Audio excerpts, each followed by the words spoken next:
أعوذ بالله من الشيطان الرجيم بسم الله الرحمن الرحيم ويا قوم ما لي أدعوكم إلى النجاة وتدعونني إلى النار تدعونني لأكفر بالله وأشرك به ما ليس لي به علم وأنا أدعوكم إلى العزيز الغفار لا جرم أن ما تدعونني إليه ليس له دعوة في الدنيا ولا في الآخرة وأن مردنا إلى الله وأن المسرفين هم أصحاب النار فستذكرون ما أقول لكم وأفوض أمري إلى الله إن الله بصير بالعباد فوقاه الله سيئات ما مكروا وحاق بآل فرعون سوء العذاب النار يعرضون عليها غدوا وعشيا ويوم تقوم الساعة أدخلوا آل فرعون أشد العذاب صدق اللہ العظیم۔ موسیٰ علیہ السلام کا واقعہ حضرت اور رجل مومن کا واقعہ چل رہا ہے۔ یہ تقریباً 2 رکوع پر مشتمل ہے۔ اللہ تعالیٰ نے فرعونی قوم کے جو ایک مرد مومن تھا اس کو اللہ تعالیٰ نے بہت پسند کیا اور اس کے واقعہ کو سنا رہے ہیں، ہمیں بتا رہے ہیں کہ اس نے کیا کیا۔ آج والی آیات کا ترجمہ سن لیجئے۔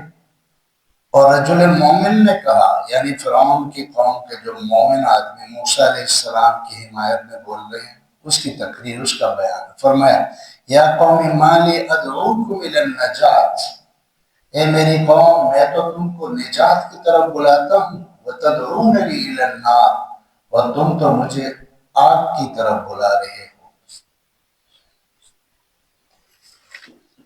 تدعوننی لیکفر باللہ واشرک بہ، تم مجھے اس چیز کی طرف بلاتے ہو کہ میں اللہ کے ساتھ کفر کروں اور اس کے ساتھ شرک کروں، ایسی چیز میں جس کا مجھے علم نہیں۔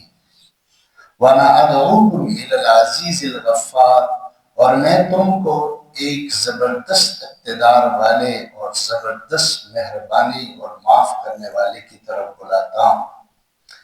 لا جرم، یقینی بات ہے، انما تدعوننی الیہ لیس لہ دعوت فی الدنیا ولا فی الآخرہ، جس چیز کی طرف تم مجھے بلاتے ہو نہ تو دنیا میں کوئی اس کی طرف عقل مند آدمی بلا سکتا ہے نہ آخرت میں۔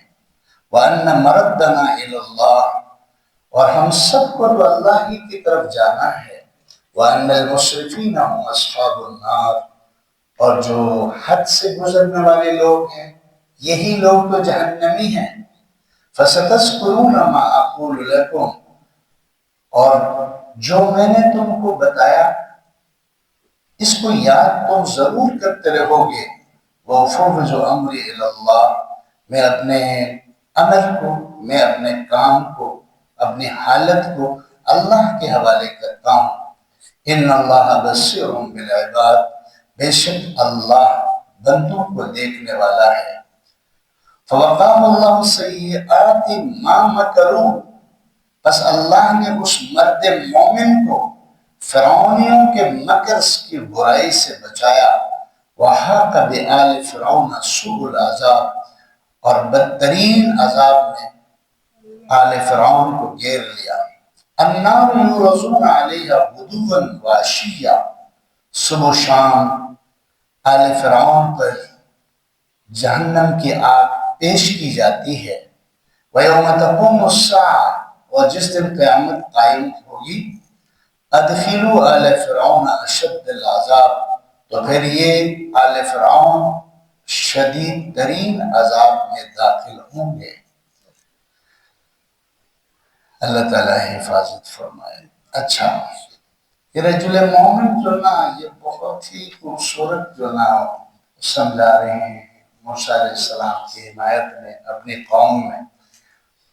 شروع کرتے ہیں اس بات سے کہ میں تو تم لوگوں کو پیغمبر کی حمایت میں توحید کی تعلیم کی طرف، اللہ کی وحدانیت کی طرف بلاتا ہوں، جو یقینی بات ہے انسان کی نجات کی بنیاد ہے۔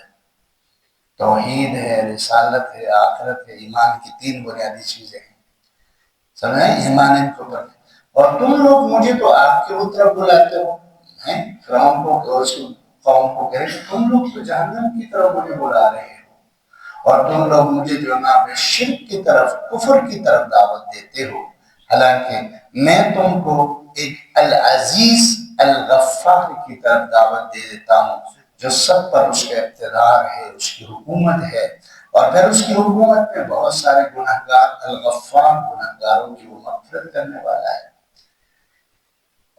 اور آگے جو نا آگے پھر فرعون اور ان کے قوم کا جو مزاج تھا، جو بت پرستی تھی، جو فرعون پرستی جو تھی، اس کی جو ہے نفی کرتے ہوئے فرمایا کہ بھئی جس چیز کی طرف تم مجھے بلاتے ہو، فرعون کو رب ماننے کی طرف، موسیٰ علیہ السلام کو برا بھلا کہنے کی طرف، اللہ کو نہ ماننے کی طرف، جس چیز کی طرف تم مجھے بلاتے ہو، کوئی بھی عقل مند آدمی دنیا میں اس کی طرف نہیں بلا سکتا۔ جہاں تک کہ توحید انسانی عقل کے عین مطابق چیز ہے۔ اللہ کو ایک مانیں گے تو مسائل حل ہوں گے، اگر ہم اللہ کو ایک نہیں مانیں گے تو مسائل کبھی بھی حل نہیں ہوں گے۔ اللہ دو نہیں ہے، اللہ نے خود قرآن میں فرمایا لَوْ كَانَ فِيهِمَا آلِهَةٌ إِلَّا اللَّهُ لَفَسَدَتَا، میرے بندو روئے زمین پر کائنات اگر دو خدا ہوتے تو نظام درہم برہم ہو کر رہ جاتا۔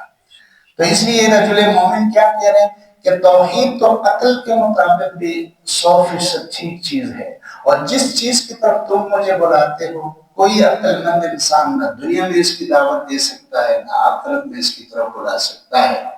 اور یہ بات یقینی ہے، تم گناہگار ہو، نیکوکار ہو، ہم سب کے سب اللہ کی طرف جانا ہے، اللہ کے سامنے حاضر ہونا ہے، اور وہاں پھر وہی لوگ جہنم کے لیے مستحق قرار دیے جائیں گے جو حد سے گزر گئے ہیں۔ انسان کی ایک حد ہے، انسان کی ایک حد ہے، اس حد سے انسان آگے بڑھتا ہے تو اللہ کے انسان کو دیکھنا پسند نہیں کرتا۔ متکبر ہو، غرور ہو، تکبر ہو، فخر ہو، جیسے فرعون کے اندر، اس کی برادری کے اندر تھی، پھر اللہ تعالیٰ نے ان کو فرمایا مصرفین ہی جہنمی ہیں، حد سے گزرنے والے لوگ ہی جہنم رسید ہوں گے، یہ جہنمی ہوں گے۔ پھر فرمایا کہ فَسَتَذْكُرُونَ مَا أَقُولُ لَكُمْ، لوگوں میں نے جو تم کو سمجھایا ہے یہ تمہیں یاد آ کر رہے گا، میں نے جو سمجھایا ہے یاد آ کر رہے گا۔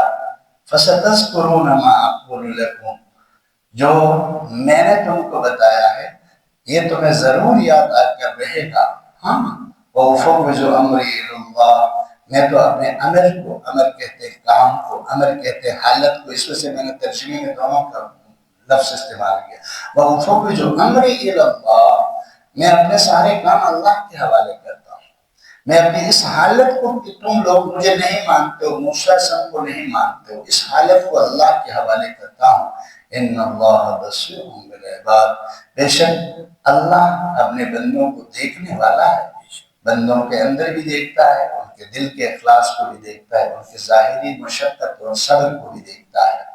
آخری آیت کا تعلق بڑا عذاب قبر سے ہے۔ یاد رکھو موت کے بعد سے لے کر قیامت قائم ہونے تک، موت سے لے کر قیامت قائم ہونے تک کی زندگی کو عالم برزخ کہتے ہیں۔ کیا کہتے ہیں؟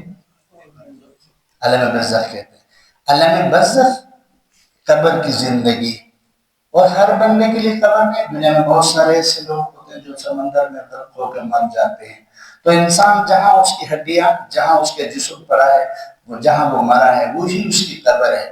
یہ جو جیسے ہم قبر کھود کر بناتے ہیں، یہ تو ایک قبر کی ایک شکل ہے، کسی کو ملے بہت ہی اچھا ہے، نہیں دنیا میں بہت سارے ایسے واقعات ہوتے ہیں جہاں انسان کو قبر نصیب نہیں ہوتا۔ ٹھیک ہو گیا؟ تو اللہ تعالیٰ فرمائے عالم برزخ کی جو زندگی ہے، حضور صلی اللہ علیہ وسلم کی تعلیمات میں عذاب قبر حق ہے، عذاب قبر حق ہے، عذاب قبر کا انکار کرنا کفر ہے، گمراہی ہے، اور جو بدترین ضلالت ہے۔ حضور صلی اللہ علیہ وسلم نے عذاب قبر اور راحت قبر کا ذکر کیا ہے، یعنی برزخی زندگی کو حضور صلی اللہ علیہ وسلم نے فرمایا یہ تمہاری نیک زندگی کے ساتھ منسلک ہے، اگر نیک زندگی ہے تو برزخی زندگی پرامن اور جنت کی خوشبو کے ساتھ گزرے گی۔ اگر جو نا انسان کی زندگی دین اور اسلام کے مطابق نہیں ہے تو برزخی زندگی یعنی قبر کی جو زندگی ہے یہ انتہائی تکلیف میں اور انتہائی جو نا عذاب میں گزرے گی، اور اس کے اوپر سینکڑوں حدیثیں موجود ہیں۔ حضور صلی اللہ علیہ وسلم نے فرمایا کہ قبر جو نا یہ جنت کے باغوں میں سے ایک باغ ہے یا جہنم کے گڑھوں میں سے ایک گڑھا ہے۔ صحابہ کرام اس کو دیکھ کر رویا کرتے تھے۔ حضور صلی اللہ علیہ وسلم ہر جمعرات کو جو نا جنت البقیع جاتے تھے، واپس آ کے آپ سے سنتے تھے، داڑھی مبارک تر ہو جاتی تھی، آپ کے آنسو جو نا گر رہے ہوتے تھے۔ قبر کی زندگی کو حضور صلی اللہ علیہ وسلم نے باقاعدہ دین کا حصہ بنایا کہ یہ حق اور سچ زندگی ہے۔ البتہ اس کے اندر موتوں کی زندگی کیسی ہے یہ اللہ جانتا ہے، سمجھ آ گیا؟ ان کی زندگی کیسی ہے اللہ کے حوالے ہے، باقی زندگی اللہ، اسی لیے تو کسی کو راحت کسی کو جو نا عذاب، دونوں کا وہاں تصور موجود ہے۔ لہذا اللہ تعالیٰ یہ فرما رہے ہیں کہ قیامت قائم ہونے سے پہلے یعنی برزخی زندگی میں روزانہ فرعون اور اس کے آل پر یعنی فرعون اور اس کے برادری پر باقاعدہ جہنم صبح و شام پیش کی جاتی ہے، ان کو دکھائی جاتی ہے تمہاری جگہ ہے، یہ تمہاری جگہ ہے، یہ تمہاری جگہ۔ قرآن بتاتا ہے برزخی زندگی میں فرعون اور اس کی قوم کو اللہ دکھاتا ہے کہ یہ تمہاری جگہ یہ ہے آگے۔ اور یہ کیوں کیا؟ کیونکہ انہوں نے بہت بڑا دعویٰ کیا، اور سب سے کسی ہوئے زمین میں کسی بندے نے رب ہونے کا دعویٰ، معبود ہونے کا دعویٰ نہیں کیا، پھر لوگوں کو اپنی طرف بلایا۔ ایک تو یہ تھا، دوسرا جو بڑا جرم تھا موسیٰ علیہ السلام کا مذاق اڑانا اور موسیٰ علیہ السلام کی توہین کرنا، اور تیسرا موسیٰ علیہ السلام کی وحی یعنی تورات پر ایمان نہ رکھنا اور اس کی تکذیب کرنا۔ ان تین بڑے گناہوں کی وجہ سے اللہ اتنا ناراض ہوئے کہ قبر میں بھی اللہ ان کی جہنم اس کو روزانہ صبح شام دکھاتے ہیں، یہ تمہاری جگہ ہے، یہ تمہاری جگہ ہے، یہ تمہاری جگہ ہے۔ اللہ تعالیٰ ایسے حفاظت فرمائے۔ تو اللہ تعالیٰ فرما رہے ہیں کہ صبح شام فرعون پر جہنم کو پیش کی جاتی ہے، اور قیامت کے دن ادخلوا آل فرعون اشد العذاب، تو فرعون اور اس کی آل بدترین اور سخترین سزا کے حوالے ہوں گے قیامت کے دن۔ اور ان کی قیامت میں آنے والی جو عذاب جہنم ہے یہ ان کی خصوصیت ہے کہ اللہ تعالیٰ ان کو روزانہ صبح شام قبر میں جہنم کی زیارت کرواتے ہیں۔ اللہ تعالیٰ جہنم پہ سمجھ عطا فرمائے۔ نبیوں کی تعلیمات میں نجات ہے، نبیوں کے ساتھ ہونے میں امن ہے، عافیت ہے، نبیوں کے ساتھ دینے میں، اسلام کو فالو کرنے میں اللہ کی طرف سے رضا بھی ہے اور راحت دنیا اور آخرت کی بھی ہے۔ اللہ تعالیٰ ہمیں اس کی سمجھ عطا فرمائے۔ سبحان اللہ وبحمدہ، اشہد ان لا الہ الا انت، نستغفرک ونتوب الیک۔ اللہم صلی علی محمد وعلی آل محمد وبارک وسلم علیک۔ یا اللہ رحم فرما، تیرے بندے ہیں یا اللہ، تیرے بندے ہیں، تیرے بندے ہیں یا اللہ، بندگی کا حق تو ادا نہیں کر سکے، ہمیں معاف کر دے یا اللہ، ہمیں معاف کر دے یا اللہ، ہمیں معاف کر دے۔ ہمیں ہماری اولاد کو اپنی بندگی کے لیے قبول فرما یا اللہ، رحم فرما، پاکستان کو امن عافیت عطا فرما یا اللہ، بارش برآں رحمت اپنے فضل سے پورے ملک پر برسا دے یا اللہ، رحم فرما، ہماری دعاؤں کو قبول فرما۔ وصلی اللہ تعالیٰ علی نبینا محمد۔